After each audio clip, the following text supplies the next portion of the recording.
Karua azimwa kuingia Tanzania kwenda kumtetea Tundu Lissu aliye jela. Karibu kwenye taarifa zetu. Zahran Media nakuomba uchukue sekunde yako moja upige subscription.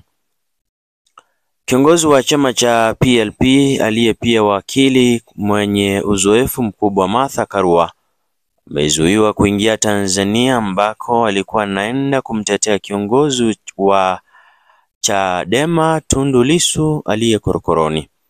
Bi Karua katika chapisho lake kwenye mtandao wake wa X anasema stakabadhi zake ikiwemo pasipoti zimetwaliwa na mkuu fulani kwenye uwanja wa ndege wa Julius Nyerere huko Dar es Salaam.